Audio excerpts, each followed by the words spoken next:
we came up with a method to get DNA into these organisms, this microporous membrane-assisted intergeneric transfer. So what we call that in the lab, there are conjugal lagoons. So what that is we have the DNA that we would like to get. And I thought about using that in the paper, but it seemed a little steamy, a little blue lagoon or something like that. But what we did is we developed a way to have DNA from E. coli inserted into our target organism. So they actually literally mate. The E. coli mates with the micromonospora and inserts its DNA into that. And that's a way to get DNA in very efficiently. Wow. So you mix E. coli with micromonospora, but then how do you get rid of the E. coli? My guest today is Brian Bachmann, Stevenson Professor of Chemistry. Brian Bachmann is Professor of Chemistry in the Vanderbilt University Department of Chemistry.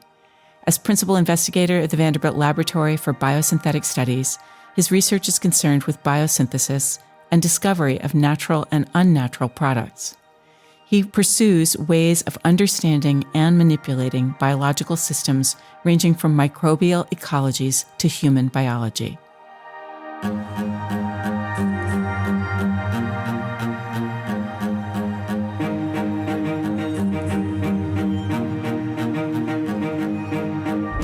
Welcome to Quantum Potential, a podcast dedicated to curiosity and discovery. My name is Sibel Raver, and I serve as the Provost of Vanderbilt University. As a leader in higher education and as a social scientist, I believe that we can transform higher education for the 21st century. At my core, I am wildly curious about other people's work, whether it's in science, the social sciences, the humanities, or the arts. This podcast gives us the opportunity to break open new ideas through discovery and creative expression.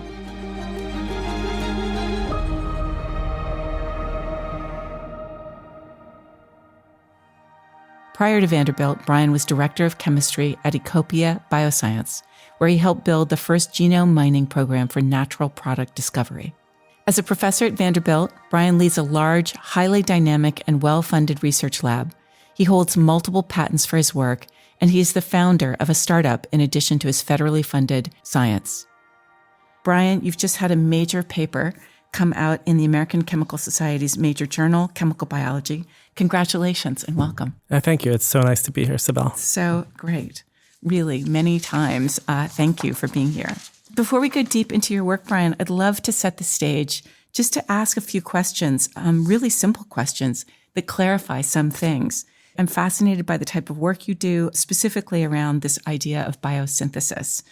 I think when I imagine the production of drugs, I, like many people, maybe many people in this audience, think about that as chemists in massive industrial labs cranking away as part of what I imagine to be big pharma. I don't really think about biological organisms making drugs, other than maybe penicillin, which I have only a vague understanding of as being produced by a mold.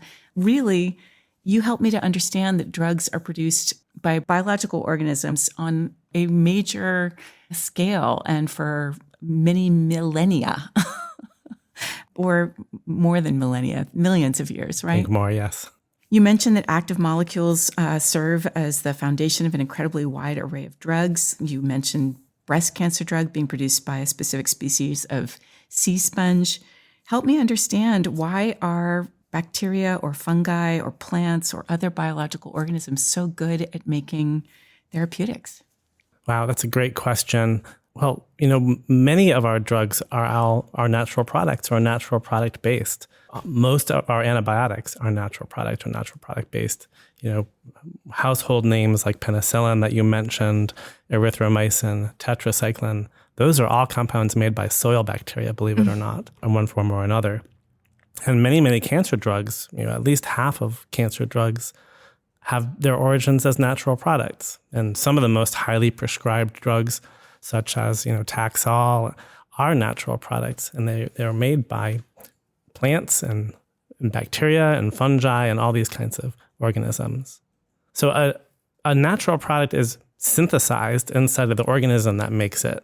And it's made because it gives some kind of a survival benefit to that organism. It's evolved to have a function in that organism. And the organism produces that molecule by assembling it atom by atom inside of a cell. And it converts what we call primary metabolites, which are things like amino acids and nucleotides and fatty acids, into natural products by multi-step, almost choreographies, molecular choreographies that are like a production line, but they're inside of a cell. And when you describe that in these articles, it's clear that it's not 6 steps or 20 steps. It's thousands of steps with thousands of candidate metabolites that might be put together in different ways with different shapes and different structures. Yeah, ultimately that's true, and that, to generate enough of an antibiotic to be usefully isolated in an organism will have done thousands and thousands of reactions. Usually it takes about, between 12 to maybe 100 individual steps to make a single natural product. But if you added all the other pieces of the components that they're derived from, starting with carbon dioxide, fixing that and making sugars and those becoming carbon in these scaffolds, then it would be thousands. Amazing. And so tell me a little bit about this metaphor of Fight Club, this idea that actually I was wrong when I used the word millennia, that when we're thinking about time and the evolution of these bacteria or these biological organisms, that they absolutely have come up with these clever means of creating these drugs. Yeah, well, all organisms on the planet are connected, and we communicate with each other, and we are dependent upon each other, and we antagonize, we neutralize, we cooperate, we fight. And we are in an ecological web with every organism on the planet, one way or the other. That's all a matter of scale, and we start to go down to smaller and smaller scales. And, at a microbial scale, microorganisms are competing with each other and on tiny, tiny scales, not tiny to them, And their ecosystems are like small cities with many, many players and many, many citizens, many, many components. And they're trying to find a way to succeed in those environments. Sometimes they're attacking one another. Sometimes they're just defending their potential offspring, if you will. Sometimes they're cooperating and they're working together for a common cause. An interesting thing about all these natural products, like penicillin, for instance, we do not know why it exists in nature. We have no idea what its function is in the ecology from which it's isolated, at least not yet. Other cases we do. And what we've learned is that natural products exist to facilitate inter-organism interactions, like fighting and defense and cooperation, often between kingdoms. So you might have a bacteria on an insect. The bacteria might make a natural product, an antifungal compound, that protects the insect from a fungal infection. So you have these multi-player interactions, and it's these molecules, these special molecules that can manipulate these complex ecosystems toward an advantage for the organism. It's so cool because I think increasingly in sort of popular understanding, whether it's because you see it on the shelves of Whole Foods or because a friend is suddenly telling you about the microbiome, we've come to understand that we live in this complex ecology and that a complex ecology lives inside us, right? Yeah. But I don't think I fully understood that this complex ecology is producing all of these amazing, incredibly complex molecules to either fight or defend or communicate in the environment around us at this very micro level. Yeah, I mean, if you think about it, a disease is an ecosystem. When we have a bacterial infection, one of the many bacteria inside of us has decided that it wants to eat us or take advantage of us one way or another. So there's a dysfunction within our microbiome, within the collection of organisms that are us and comprise us as meta-organisms that we are. In that sense, maybe it's not surprising that we have found the tools that organisms use in nature to combat one another.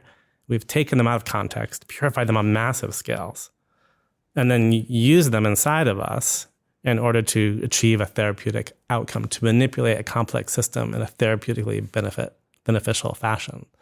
And I think that's why these molecules are so privileged, and as drugs and cancer, from antibiotics to to nicotine and caffeine and illegal drugs is because they have evolved for billions of years to have functions to manipulate complex phenomena. So remarkable. And yet you've been so clear that you're on this mission to fix some of the molecules because the ways in which they function currently haven't been as successful as we would like as treatments, right? You've pointed out that they're either too toxic or they're not soluble or they degrade too quickly. They can't be stored efficiently or they can't be made at scale, right? So that's right. This idea of, from my reading at least, tell me where I've got this wrong, but this idea that you've either going to figure out how the biological organism, whether it's bacteria or fungi, how they produce the molecule, and then you basically figure out how to steal their IP,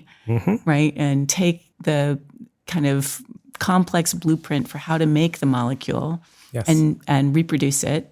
Or alternately, way more cool from my perspective, was this idea that you actually harness the bacteria or the fungi by using genomic analysis and genetic manipulation as just one set of tools to actually create, what seem like sort of Frankensteinian bacteria to make the drugs the way you want them to be made.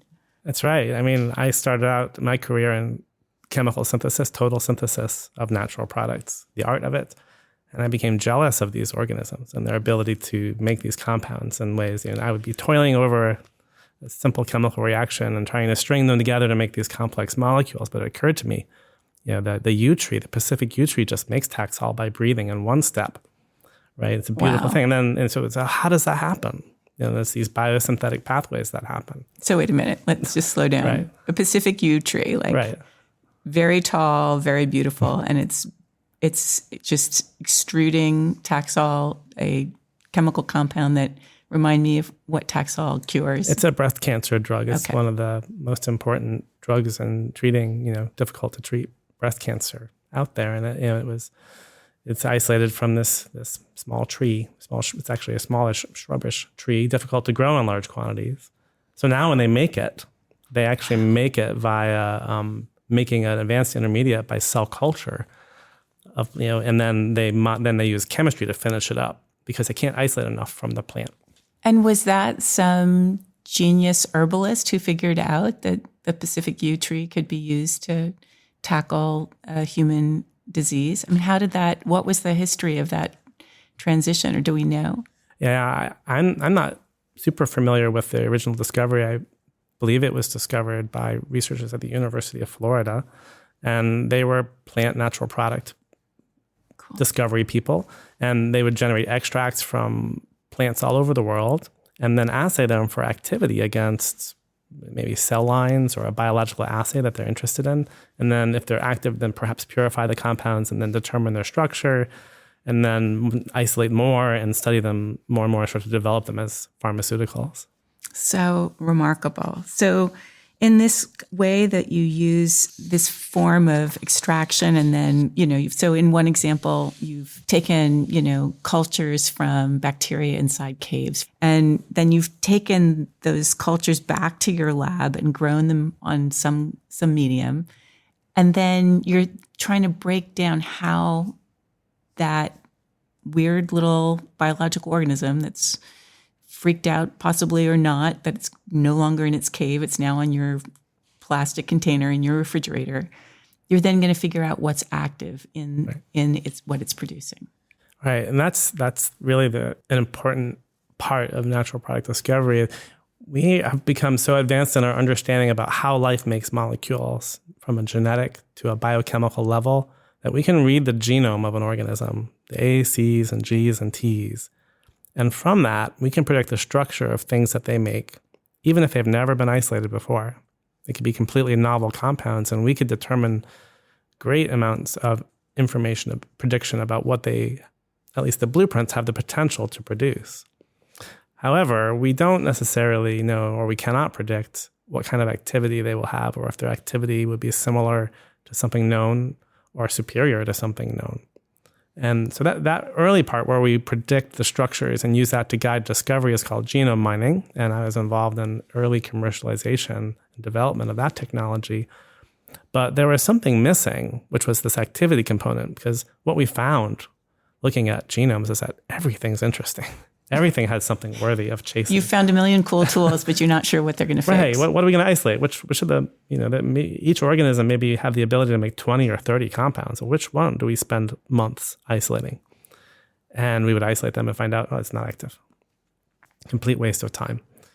So when I came to Vanderbilt, I decided to just develop a program that would let us determine what was active inside of a crude extract.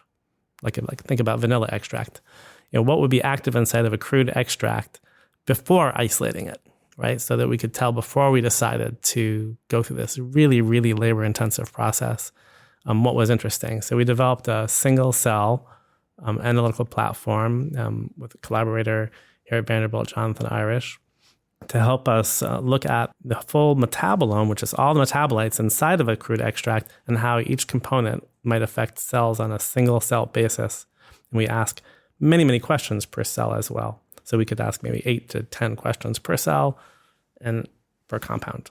And this was the barcoding. Yeah, so we use a technology called cell barcoding, and it allows us to take a metabolome, which is all the molecules in the cell, and separate them into wells. Then we add cells, and we can add cells from any source, from a cell line like HeLa cells, which were isolated from Henrietta Lacks decades ago, to human cells isolated from biopsy from cancer patients at Vanderbilt. And then we can see how the compounds in the wells affect the cells in the wells at a very high throughput fashion. And that guides our discovery.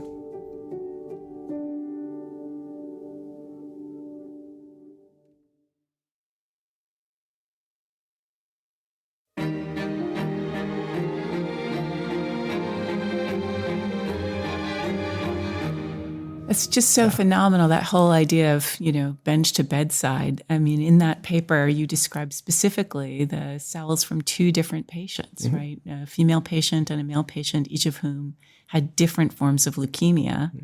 Mm-hmm. From my novice person on the street understanding, I had no understanding that there was that level of complexity, both in the person's disease and in the metabolome of the possible cure, right? Yeah, I mean, what we learned about cancer is one of the reasons it's so difficult is that it's not like many human complex diseases.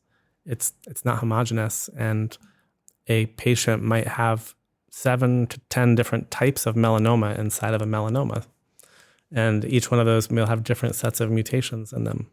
So we could develop a therapeutic to kill 9/10 of them, but if 1/10 live, then it can come back and they can have recurrence. So our thought was that if we really want to do discovery, we have to learn how to do it on patient samples so that we can do personalized medicine.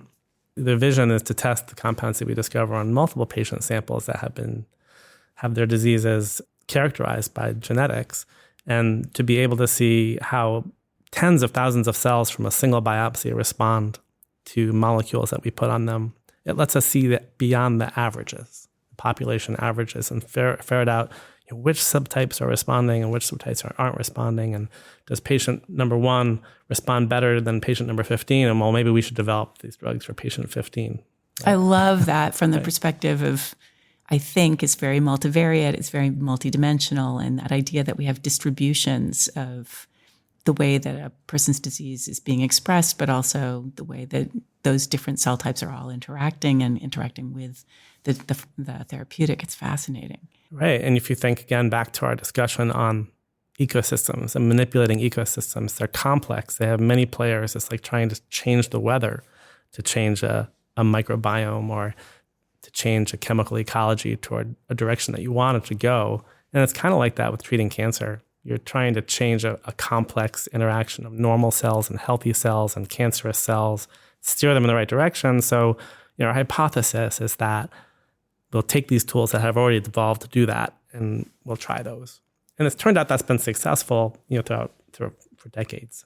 So fascinating. So did those bacteria from the caves in Sparta, Tennessee, actually deliver? I mean, did they do what you had hoped, or was it ultimately great on method, but not necessarily great on outcome? Well, we found a class of compound. We chose the organism by looking at its genome, and we realized that it would make a compound that was similar to a known standard of care leukemia drug, but it was different.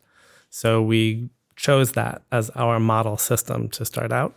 And when we grew them up, we found that it did make that class of compound and that it was a new compound.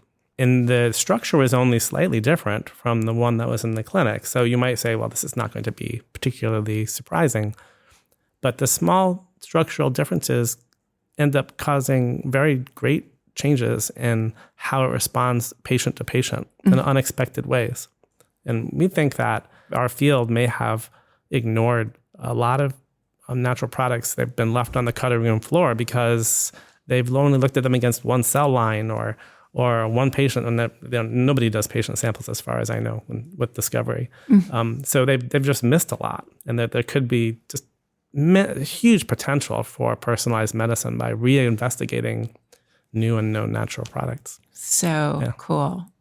I love that about the spirit of your work, the sort of sense of pulling these sort of dusty gems from the shelves where they've been parked for a while, and that you really want to revitalize our understanding of them. One of them was this really great work that you've done on the Micromonospora carbonacea, which sounds like an Italian food dish. I don't know. It's delicious. Yeah. It does not sound like a word that ever comes up in my field. But this is a spore that is in soil? Yeah. These are soil-dwelling microorganisms, Micromonospora. They make they make monospores, so they're called Micromonospora. Okay. There's also a bispora and a tetraspora. Cool. And they're a bit rare in terms of soil organisms. They're not as commonly occurring, but they make this antibiotic substance that was discovered originally. The first member of this was discovered in the 1960s. A new member of it was discovered in the 80s and developed by Schering-Plough and to treat antibiotic-resistant infections in the 90s. And it was fabulously active against multiple drug-resistant infections, but they encountered a problem during clinical trials, and they decided to discontinue development. So it's this tragedy. Like, this is a compound made to stage 3 clinical trials, mid-stage 3, which is just about the finish line. And they made a decision to stop developing it. And now we're living this post-antibiotic era. We need these kinds of tools desperately to counter infections. So we thought, well, maybe we can take our knowledge of biosynthetic pathways and apply it to making new analogs. So I would analogize it toward, we've been spending our lives taking apart watches to see how they work, very systematically dissecting them and numbering the pieces on a piece of paper. That's immediately the image that I had, Right. that, or like, the entire factory where you're not just figuring out how to make a steering wheel or taking the car apart to figure that Right. out. You're like looking for the tiny bolt and the tiny lug nut. Like, Exactly, right. Super, Yeah. super detailed. Very detailed. And the thought is, can we take the knowledge that we've learned by taking apart pocket watches and build new devices? The basic principles. And I think that we can do that. And the case with the everninomycin, that compound that is produced, is one example where we've taken that forward substantially.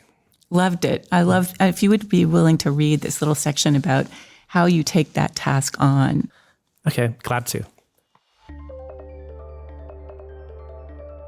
Toward our goal of identifying key everninomycin biosynthetic analogs, we performed a functional analysis of the 3 remaining genes to ascertain their function and biosynthetic order. This was accomplished first by determining the effects of everninomycin biosynthesis of replacing targeted genes with antibiotic markers using microporous membrane-assisted intergeneric transfer, followed by biochemical analysis. Break that down for those of us who don't do any of those things. Okay, well, the hard part about studying biosynthetic pathways in organisms like this is that there's no genetic system. So to edit DNA, you have to learn in an organism, you have to figure out how to get DNA in and out. You have to develop tools to do that. So we had to develop a way to introduce DNA into these organisms so that we could replace genes with other genes to examine what their function are. And we usually replace them with an antibiotic marker so that we know that we did it. So we could, gene X is mysterious. What does it do? Well, let's replace gene X with penicillin resistance. And then we can see what happens to the molecules when we remove that one machine from the assembly line. And so it's sort of like deleting things to find out how things work. We came up with a method to get DNA into these organisms, this microporous membrane-assisted intrageneric transfer. So what we call that in the lab are conjugal lagoons. So what that is we have the DNA that we would like to get. And I thought about using that in the paper, but it seemed a little steamy, little blue lagoon or something like that. But what we did is we developed a way to have DNA from E. coli inserted into our target organism. So they actually literally mate. The E. coli mates with the micromonospora and inserts its DNA into that. And that's a way to get DNA in very efficiently. Wow. So you mix E. coli with micromonospora, but then how do you get rid of the E. coli? E. coli grows so fast. It doubles very quickly, and the micromonospora doesn't. So we found that if we put them in these conjugal lagoons, that they could get romantic. And then there are pores on the bottom, which our organism can pass through, but the E. coli cannot. At the bottom of a lagoon, which they can go into an agar dish, and we can pull the lagoon off, and then we can isolate just our target micromonospora. That is wild. Right. Okay, so you have this ecology that has only the micromonospora in it. You introduce this completely different, what is E. coli? It's a gram-negative bacteria. Okay. It lives in our stomach, yeah. Great. And then you figure out how after they've engaged in some kind of wild genetic exchange. Conjugation. Okay, conjugation. You're able to sort them out and get them back into separate worlds again. That's right. And then the DNA from the E. coli has been injected into the organism of interest, and it can undergo recombination just like in mammalian cells, and you can replace one gene with another. Yeah. Okay. And did that involve specifically very precise genetic editing, or are you allowing a whole raft of genetic processes to occur and you're just capturing and describing a few of them, but there's also a ton else going on? It's a super precise base pair resolution. So it would be just like Microsoft Word, cutting out a paragraph and inserting a new paragraph into a document. Amazing. Very, very precise. This CRISPR technology does similar things in mammalian cells, but it doesn't work as well in bacterial cells. And maybe because it comes from bacterial cells, and bacteria already evolved to resist it to some degree. But we've not yet succeeded in getting CRISPR gene editing to work. When I say we, I mean the field. The student in my lab worked for a year at it and couldn't get it to work. So we use these other methods of genetic recombination, of precisely swapping genes, and that's the most efficient way that we currently know. Amazing. So you've created now EVNQ, which I imagine to be this sort of Frankensteinian mutant version. Yeah, it's almost it's a deletion, mutant. So we deleted genes that install one portion of the molecule, and we suspected that's what they did. And when we deleted them, we found analogs of the molecule lacking that one piece. It's got another awful name, which is dichloroisoeverninic acid, which we call DCIE. But it's a ring that we think is important for its biological activity. A 6-hexagon membered ring. So we knocked that off by knocking out the genes that encode it, and then Audrey in my lab learned how to then put it back on by using biocatalysts that she developed straight out of the organism itself. Which is a whole second process in this paper that I really wanted to know more about.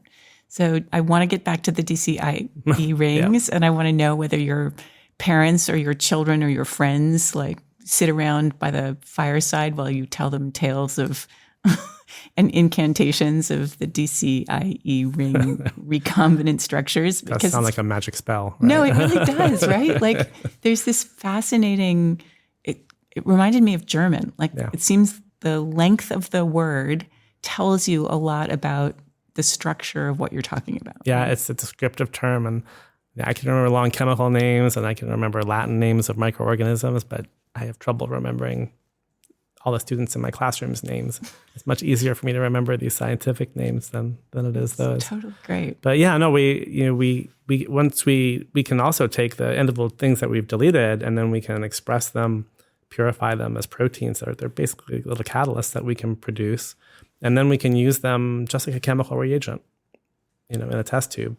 And combining synthetic analogs of that DCIE ring that have different structures, we can use that to mate those together and make new analogs of these compounds that have never existed and have never been envisioned by nature. They contain elements that nature doesn't use very much, like fluorine and unusual functionality. And we think that this gives us the tools that we need then to go in and start to edit the molecule to improve upon the liabilities that it showed in the clinic.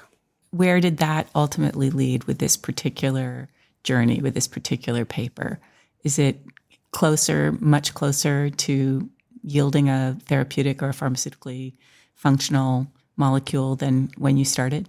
I think we're at the point now where we have the tools to do the editing, and we've discovered the importance of that DCIE ring, and we've narrowed down to why it is unique and why it is required for making these compounds active.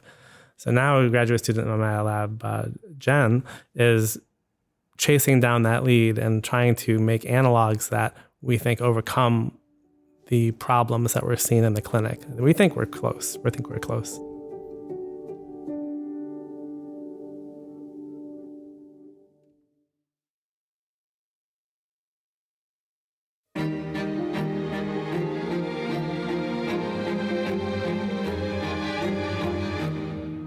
You mentioned a couple times the word aromatic and other words relating to esters. Do these rings give off a scent? What would I notice if I walked into your lab, right? This bacterium apparently creates the earthy smell in earth. They do. Right? They do. That smell, geosmin, it's a molecule made when it rains.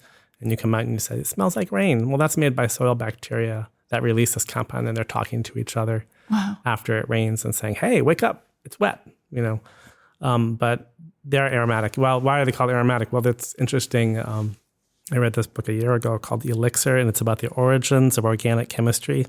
Okay. The author makes the case that the origins of organic chemistry are in the perfume industry in Paris. And these people were... So much for incantations and they were starting Middle Earth. We're going just straight to... It was this. And they thought that good-smelling things made you healthy. So they started to distill and separate these compounds into individual components. And when they had them pure, like peppermint, menthol, they were able to actually determine their structures for the first time. And that led to modern organic chemistry. And many of them did smell. And it was the smells that led to the discovery. And there were natural products as well. Oregano oil, camphor, menthol, all these things. And that led to the modern era of chemistry and organic chemistry as we know it. So arenatomycin does not have a smell. It's too heavy. Its vapor pressure is not low enough. Not yielding it any kind of... Yeah, but the organism smells. Amazing. And Brian, how did you get, or what drew you to nature as the lab? It's not a story that I think of or know when I think immediately of... Yeah. Jealousy. Okay. Jealousy, and being inspired by these beautiful compounds and that we were working on making chemically. It was sort of a big intellectual challenge and a methodological challenge to make these molecules ourselves that nature had produced. And then thinking, well, somebody's done this before me. Something has done this before me. I need to figure out what it is doing so that I can co-opt the tools myself and do the synthesis of unnatural molecules using the tools that life has evolved. And is that something that everybody else in your discipline completely gets behind, or is it a bit renegade?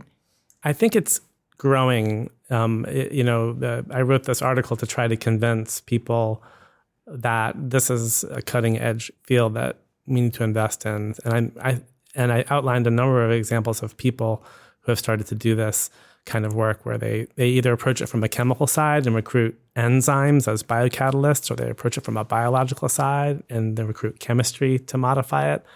And I think, using our own engineering skills and using our own intuition and creativity, we can expand upon the molecular diversity that nature has created and address it. Because natural products are not evolved for use in humans. The soil bacteria doesn't make antibiotics for us. It makes it for its own purposes. So, they could be toxic. They could be insoluble. They could be unstable. They could just have no oral availability, lots of things. So we need to go in with hammer and tongs and modify the structure of these molecules to make them more appropriate for human medicine. And this is, I think, a key pathway forward. And many people stopped doing discovery of natural products for this very reason, because they thought they couldn't make changes in these molecules because they were too complex to modify. So they were essentially unfixable. It's so interesting to see in this paper the way in which you persist. You and your team keep trying the next thing. Yeah. I was very fascinated by the extent to which it's obviously not a sole genius pursuit, right? That you're working in this really amazing group, leading this amazing group. And I thought it would be great to hear a little bit about how you mentor students, how you include students in that exploration, and whether they ever just want to put down that cup of coffee really late at night and say, like, we've hit a limit. Like, there's no more forward to go. Oh, that will never happen.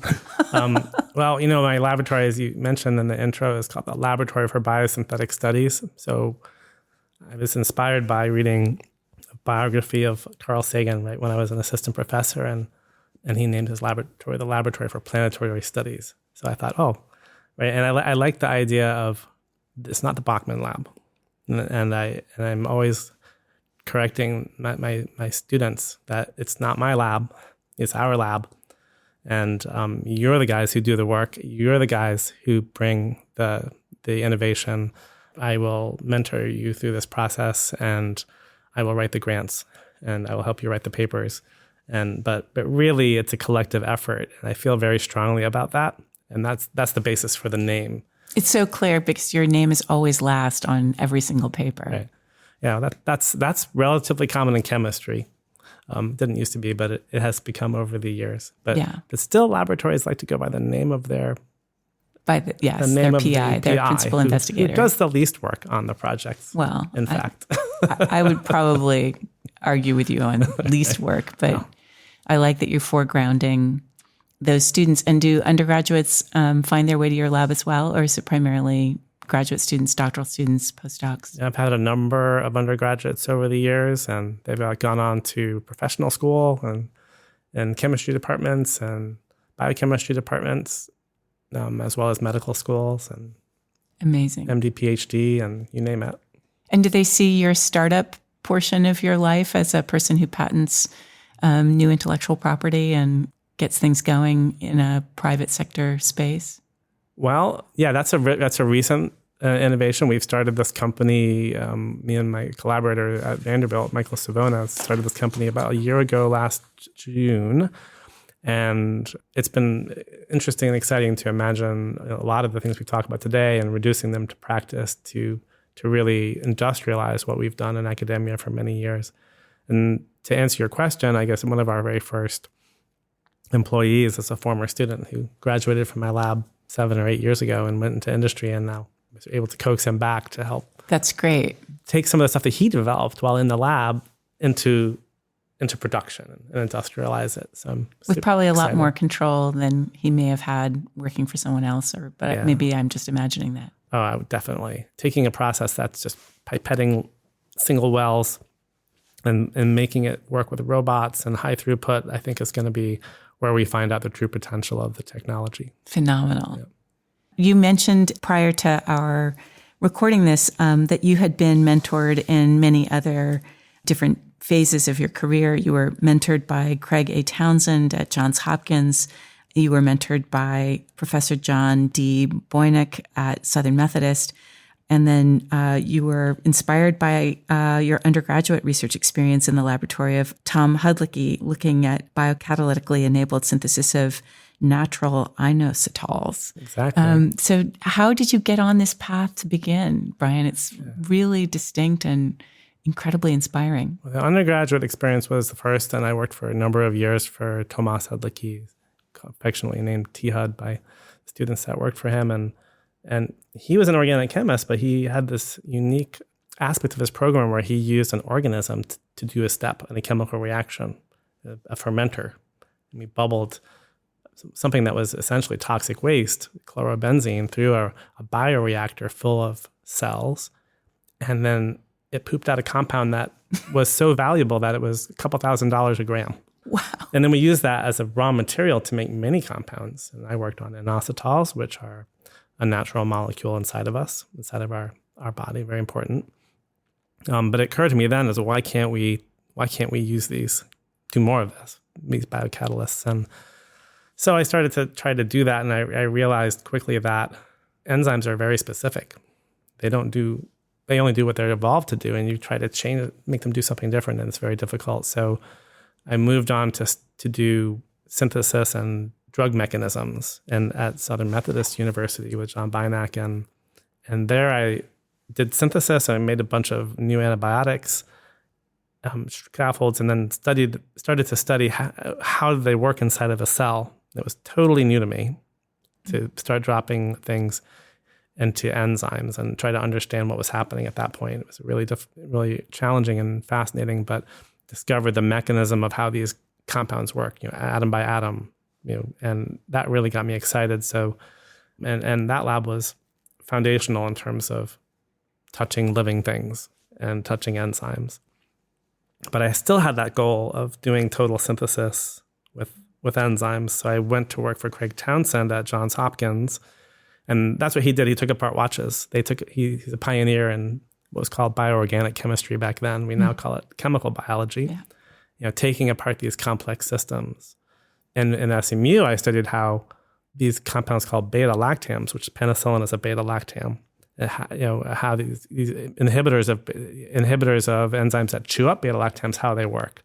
How can we keep a beta-lactam ring from busting open and making it useless? And then at Johns Hopkins, I discovered the enzyme that makes beta-lactams inside of an organism that produces them. So it was the opposite of what I did at SMU.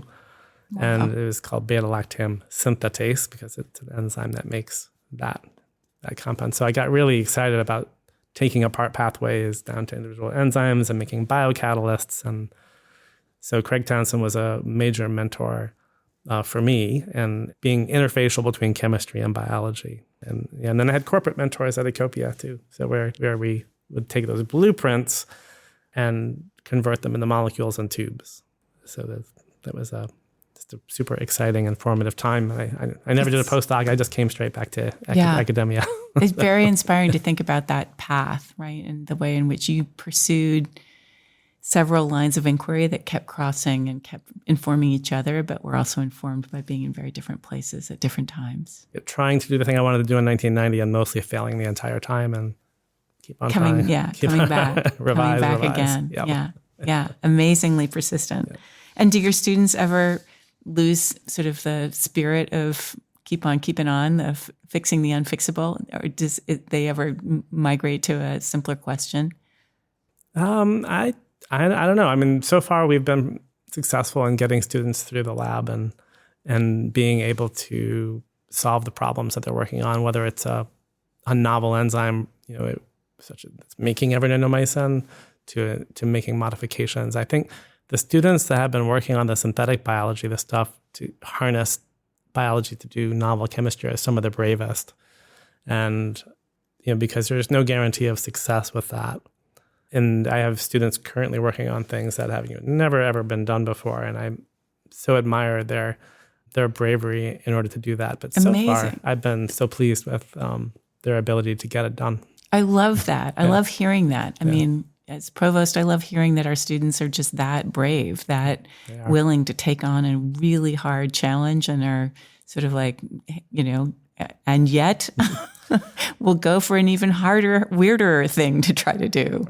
I made this movie about caves that we were, they were like, wow, this is really exciting. Can you talk about this dramatic jump into a pit and rappelling down into a pit and how exciting and dangerous that is? And I tried to tell them that that's nothing compared to what the students are doing in the laboratory, that they are working on an atomic scale, which is 10 to the minus 17th meters. Much, much deeper than any hole that we have ever jumped into, with much more personal peril and much more bravery is required. So what you really need to do is show the nuclear magnetic resonance machine, because that's dramatic. They did not buy it. They did not buy that. Did not signal the same visual. They wanted to jump in the hole. Well, I totally get the intellectual leap is far greater than the actual physical clambering down into the hole. That's totally understandable to me.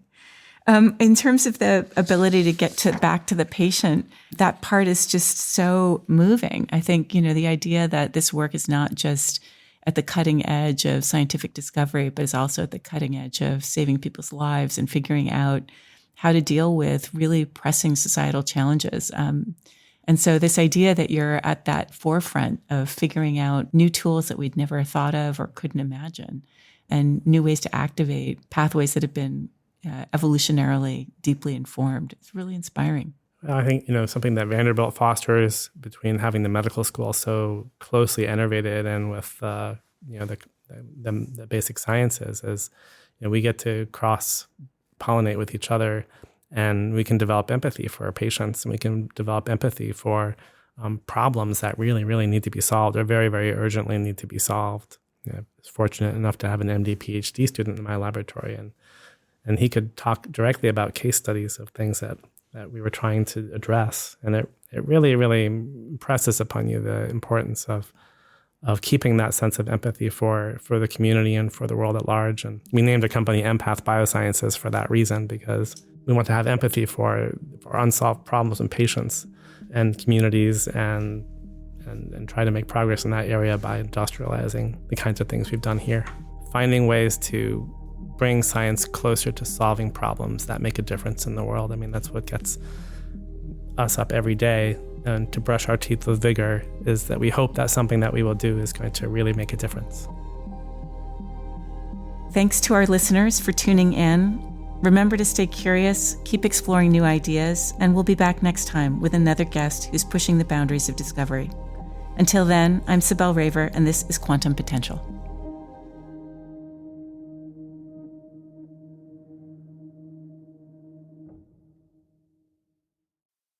The Quantum Potential podcast comes from Vanderbilt University. Your host is C. Sibel Raver. Thank you to our guest, Brian Bachmann. Production by Matriarch Digital Media. For more information about Quantum Potential, go to vanderbilt.edu/quantum potential. Stay curious.